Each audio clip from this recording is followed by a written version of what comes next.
Welcome to the PlayAbly podcast. This episode is brought to you by PlayAbly Ads, where we turn your marketing into an interactive, game-based experience that engages customers and boosts conversions. And here's something special. Mention this podcast when you book a free demo on our website, and you'll get your first month free. Visit playably.ai to learn more and schedule your demo. And we're back with another episode of the PlayAbly podcast. Today, we are diving into the games that we grew up loving, like Monopoly and Uno, and uncovering what makes them so great and how those principles translate into engaging digital experiences. Joining me once again is our head of UX and design, Seema. Seema, welcome. Hey, glad to be back. Fun topic. I love this because I'm a board game aficionado. I actually wanted to go on a board game cruise, but then I saw how many games they had and I got horribly intimidated. I was like, oh, I can't compete with these people. I need to work my way up there. Get there one day. I was just reading an article about how the biggest new thing that young people in London are doing is board game meetups. They trade board games and stuff. I was like, that sounds right. We still have it. I just don't go to it that often. A board game bar. And it has a giant wall full of board games. And I always play the same ones. I'm a creature of habit. Learning a new game is the worst part of games in general. And I think that actually leads us into the topic, why we love these kinds of games. Monopoly, Sorry, Guess Who, anything we grew up really playing. I played a lot of Monopoly, but because of how much I need to win, I either had a great time or a terrible time. I never flipped the board, but I would get unbelievably angry as a child. Pretty Princess was like my jam. Oh, I know that one. Elementary school, yeah. The jewelry. Yeah, my family was really competitive about Uno. I had an uncle who didn't think you should ever let kids win, loved Uno. He didn't care if we were crying. I wasn't that competitive. My one cousin, she would cry. Don't make her cry. Is that his kid? That'd be awful. No, he didn't have any kids. He was nice. We loved him. He was great. He always bought us stuff. Actually, it is one of the things about games for me. I've gone on and designed games, particularly with board games. One thing I think that's important is we basically just talked about two kinds of games, right? The Monopoly is play around a circle and earn things. And then Uno is earn things with cards. But they're basically earn things games. One thing that is nice when adults play with kids is they also teach you how to do that thing. One of the things that makes these so efficacious, if you're thinking of the scholarship of games, is that they have very simple paradigms. Bartering, just get the most. War is the same way, right? Let's just get the most. I love that. The virtual economies of gameplay. Yeah. That's why so many games about earning work. It's in us. We need to earn. I built a board game with colleagues and it was about the Silk Route. Our team was thinking about what we could do. They asked, really, what do you want to do? It became Silk Route Monopoly. These paradigms are in our minds. When brands think about the products they're selling, they have to remember people come to this with those kinds of mindsets. People are going back to collecting board games, collecting all the money, collecting all the properties. Yeah. I was watching a TikTok about how so many people are trying to figure out what's that person's story. They were talking about an ad.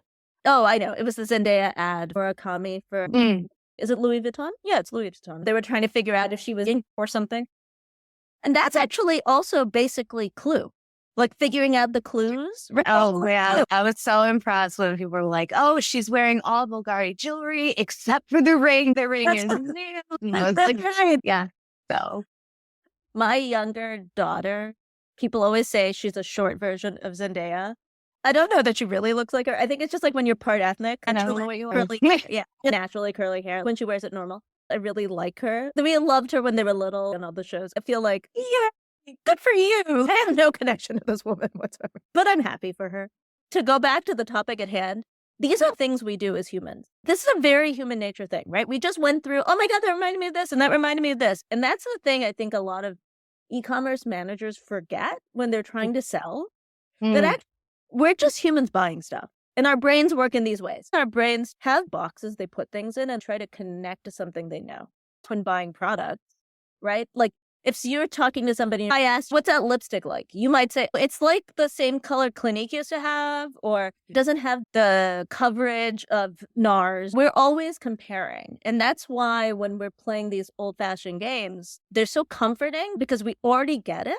When I think of board games I played that are new, many of them still fall into those old paradigms. Carcassonne, but it's blah, blah, blah. Mm.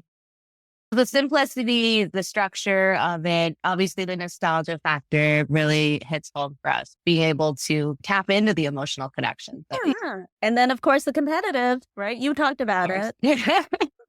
That's part of it. Can I win? The power moments of the game when the Uno reverse card, the draw 4. Sorry, when you knock them off the board. Can your family stack? You stack +4s? Oh, yes, you can. We were playing with people whose family doesn't do that. And I was like, I'm sorry, our house, our rules. I think on the Blink, card, we wrote draw 10. That's brutal. And that because we played with somebody who has the youngest kid here was 10. And they were like, we don't stack. And I was like, we stack. I don't care if you're 10. I was like, dog eat dog here. Actually, the other thing we're talking about is when we think about e-com games, when you build on the joy people have about games, you're creating good vibes that will make people want to be part of your ecosystem. Whenever I look at a new game, even playing memory about making people happy. Monopoly, I don't think exactly makes people happy. I think McDonald's Monopoly often made people happy. I've heard a lot of people talk about Monopoly and how they were always trying to win and always lost, took too long, whatever. But I think people have good feelings about being with other people. And good feelings about the games and good vibes. Another one that I think is an easy one is Candyland. People have redone Candyland for all kinds of products over the years, and it's so simple. Or even Chutes and Ladders. The other thing is Monopoly and Uno have strategy, but the Candyland and Chutes and Ladders, Sorry, and the Game of Life are not strategy games. They're action games. You throw a dice. And in some ways, those are great because you don't have to feel stressed. You could win. You could win. The randomness of the dice rolls or the card draws add to the suspense, make you have that little serotonin hit when you get something good. So we're taking all of this and we're turning it into digital games. What is the most important things to be taken away from? What should brands be paying attention to when they are building games? What are the challenges that come up? So I think the biggest challenges brands have is that they overestimate their audience and they underestimate their audience. They overestimate their audience when they expect their audience to get what they're putting in. If you want to explore a new line of lipsticks, I see this a lot with product launches. They do it all cool and cutesy. People aren't going to get all that. They don't care about you as much as you care about them. They underestimate their audience in making it fun and relatable and interesting. The reason I thought this would be a great topic for the podcast is that one of the things that makes McDonald's the monopoly that they always do, they've been doing it since I was a kid.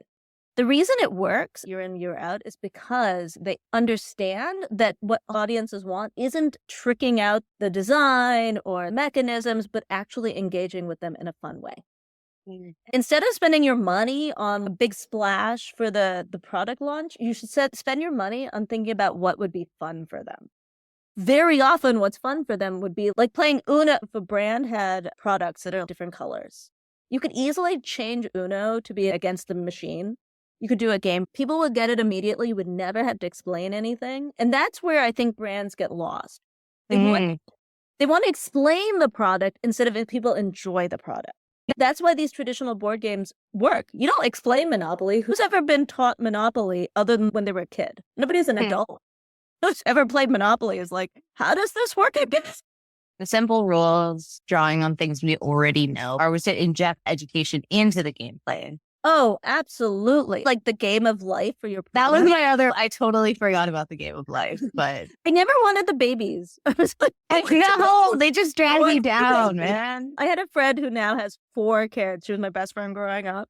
And she had kids and she'd be like, can I have more babies? And I was saying, take my baby. I don't want my babies. I think the Game of Life is a really good example of a game that infuses learning through the mechanism. And I think about this a lot. Like there's a lot of brands that do basically life cycle stuff. So it's like your whole day, right? Like cleaning products. Let's imagine. You could use the same brand from when you wake up and have clean sheets to doing your dishes. You could actually do a game of life with their product. I always think any kind of puzzle, a game in the traditional putting away stuff, almost every brand has products for that. We'll teach them how easy it is to put things away. Like any suitcase brand should have a put away stuff game. It's easy. But what brands do often is slap on learning. It almost looks like an after school special. It's really horrible. We do it well because we are game people. We know how to make sure it's integral. I can think of a game we're working on right now. It's about surfing and understanding the surf product. The game lets you surf digitally and shows the way that would succeed. Like you, I don't know. There's different things it does. It's like a learning surfboard. It's not as tippy and things like that. The successes of the game pop up and tell you, don't worry, you're not going to fall because of blah, blah, blah. I think what we do is make sure that gameplay explains the product rather than forcing people to learn about the product.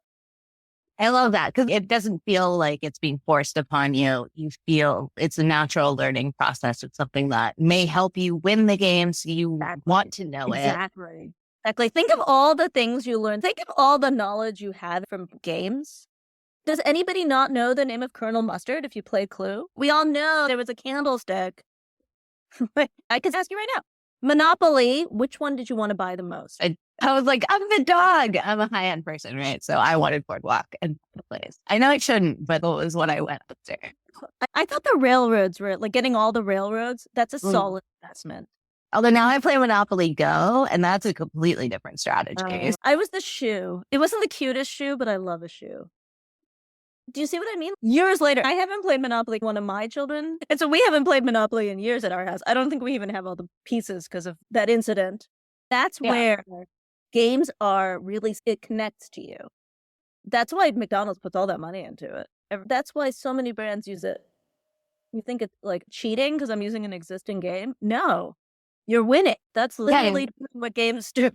That's how you get people to play. You get their attention. Keep them coming back with the mechanics of the game. Like not only making it fun, but mimicking the social interaction aspects. So you have leaderboards, challenges, multiplayer modes where you can invite your friends. It's not only great for the brand, but they themselves are. I think the win state is crucial. Brands that don't hire a game firm often don't understand the importance of education in a win state. For example, making it so that everybody who plays gets the same discount. Is like everyone getting a trophy. Brands don't realize they might turn people off by making it unimportant to play. And we talked about this in the Spinner episode of you always just end up with the same exact one, and you're going to stop playing. That's right. But then you also did. So Uno is the kind of I win or don't win, right? That's 0 and 1. But I think Monopoly is a really good example of actually getting points. Yes, you are the final winner, but also as you are playing, you are accruing. And I think that's another really big thing people don't realize about board games, or like you were talking about leaderboards. You could do something where people would keep coming back. And especially because those customers cost you less. In the long run, coming up with game structures that keep them in your ecosystem is so much cheaper than ads. I was looking at an ad and I was like, did I see this ad already? It doesn't matter to me. But if I played a game and then next month I played another game about a different product, I would remember. My brain went blank. You look really blank all of a sudden. You're like, okay. Since you're in the digital space, I think that it's important to also touch on the fact that the games can learn and evolve. Board games stay the same pretty much every time you play. The gameplay is different, but we have the ability to collect data and use that data to change the experience to keep people more involved. I know that I always got with McDonald's Monopoly because I love winning the free cheeseburger or the free fries. That still makes me feel like a winner because it's so simple. I love when the brand is like, hey, this is what you did last time. What can you do better than you did last time? And that would earn you some kind of prize, or even just feeling good that I did better than last time, or knowing, hey, these are the things that you like. Let me involve these in some way. You can pick your one product or something that you get as a free sample, like Sephora does with the points. I think that's a great way to understand what people are after and also what they want from you. I do think we were just working on one that will trick it out so it'll be different if you are a purchaser of high tops or low tops, for example. Your game will show different things, but get your product, we can update the next version for that product. If you're a jeans wearer or a skirt wearer or whatever. I do think back to McDonald's, it's too bad. It's such a huge system. If I was working with them, I would try to figure out if we could actually track it and make sure that person got more fried things or healthy things. One of the things that is very hard about these games when you're building as a brand is that you don't even know what kind of data you're going to get out of it. As a game person, we know the data we're going to get out of it, right? We can actually manipulate it. I do think for the Monopoly, for example, it would be interesting to see if somebody's a power user. They've done it for years. Then maybe you up their stakes because they're going to do it more often. For someone like me, getting the fries, I wouldn't even think about it. Maybe it's about getting me to do something else. I don't eat there that often. She's only going to eat the fries. And you would get her to do something else because that's what this really is. It's about using data to get your audience to do what you want. And that's why we see the big push towards apps, especially I think in fast food, where previously they had no data on you. Panda Express knows everything about me. I can tell you that right now. In Hawaii, we have Chow Fun. I'm a half Chow Fun, half Super Greens person because got to keep it healthy. They know that about me because I order it every single time. And if they knew that about you, if the game you got next month was all noodle one. Oh, yeah. Prizes are geared towards me, knowing what I order, knowing that I get the crab rangoons every time, then having that be my prize. That's right. The free crab rangoon. Nothing. I hate when they're like, oh, you won this thing. It's a free drink. And I'm like, I don't drink soda. And I will say for McDonald's, I kept getting free soda and I have never drank soda. So I stopped playing because I was like, I don't need free soda. But I'm sure they'll integrate it with the app soon if they haven't already, so that they know in track. We could do this for McDonald's. Call us up. That would be so fun. I do think the other thing that people don't realize about these very simple games is people also pick things. Like we were talking about the what's your Monopoly piece. And sometimes we'll play Sorry in our family. She's always going to get the green. She's always going to pick the yellow. What you're seeing is personal habits and personal interests. I don't think people realize that these fun games could also give you data about them. Not just data about redeeming the free soda, but also attitudinal things. Sure. And that's why I love our Tinder game of the this or that type of thing. Which one do you like better? Because that just gives you straight data, but it also allows the customer to feel like they have input there. I know. You could do Panda Express Tinder where you look at someone and try to decide what their order is. Wouldn't that be fun? I saw one person ordered in front of me. They did triple orange chicken. I was like, wow. The people who order the extra meat, all of the hockey kids, when I see them go into our store and order the extra meat, but then they'll do a triple order. It's so funny. I think there's so much about customer insights that are heuristic. I was talking to somebody today who's a physician. He was talking about how much of being a caregiver is heuristics. It's about learning how to catalog people based on their habits and then give them the right diagnosis. But I was saying what's funny is I think business is like that. There are a lot of fun behavioral things that you can code to. It's not like that thing that people always say, I didn't grow up in an in-and-out place. What's your order? What's your go-to order? Yeah. I think that's true for every product. Shop the aisles, or I would never do blah, blah, blah. But that's actually something about your personality, and they can figure that out through gaming. Started with, how do you play Monopoly? What's your favorite game? Those are actually codes for something else. If you gave them 2 games, we're doing this for a different brand, but we're going to basically sort people by the game they pick. Word game people are often different than people who play a cutthroat strategy game. They're just different people, and they're both in your ecosystem. And that always ties back to the Bartle player archetypes, which is what PlayAbly is founded on. Our CEO can go, fun about it. I think, and what's every brand thinking about who's listening to this is, games are gimmicky, they're cheesy. one, is it important that they're not gimmicky? And two, how would they make sure that it feels authentic and not forced? And I think this is where having somebody from the outside helps. Every time I play a game in brands, I'm like, oh, that one didn't work or that worked. And I can tell when it's gimmicky. I think the problem is you need to plan it in a way that is audience focused rather than brand focused, which is very hard. And when we talk to brands, they're always like, yeah, but I need to sell. And I was like, I get it, but you got to do it this way. Because they don't understand that you have to start with the consumer. You have to start with their interests, their joys. Uno was about the players, not the brand. Monopoly was about teaching people about capitalism.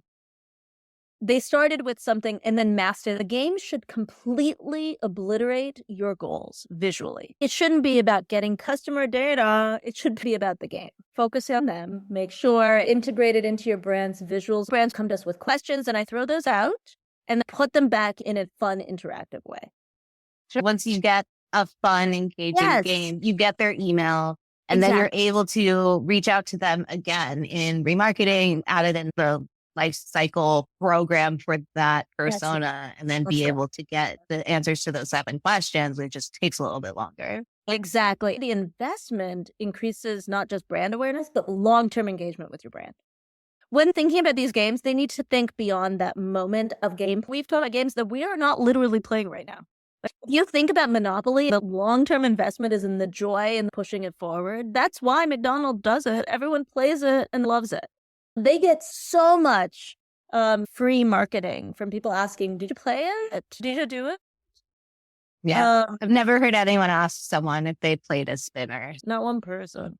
But you want that word of mouth. Word of mouth is so expensive. I know that sounds like it's free, but it's actually so expensive because you have to get into their mind and you want them to tell you about it.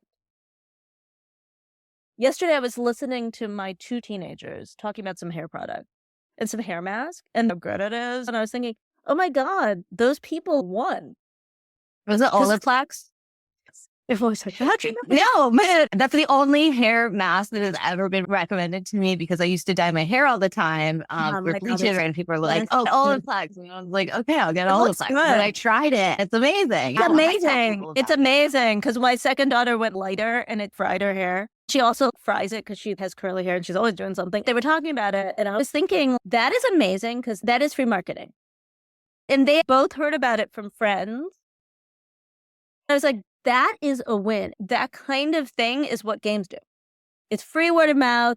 I have very rarely seen a brand do it without somebody who's a gamer. The joy you get from having beautiful hair. This morning, I was like, wow, it really looks good. And I'm the kind of mom who's always like, to have that kind of feeling, that kind of joy about it is not something a brand can manufacture because they're too busy with making sure supply chain. That always seems to me the most boring part of it. Especially now with possible tariffs and everything coming up. I'm sure there's a lot on everybody's mind where fun is not at the top of it, but it is always at the top of our mind. Fun. That's what I get to do. I get to be the fun person. So any last thoughts, any words? I think that you should hear this conversation. These are 2 people who are grown-ups who kept talking about a game for this long. How I can get that same kind of quality from my brand. We make it so that somebody could be at any party, at any event, and turn your brand into something that is sticky and interesting because of that game.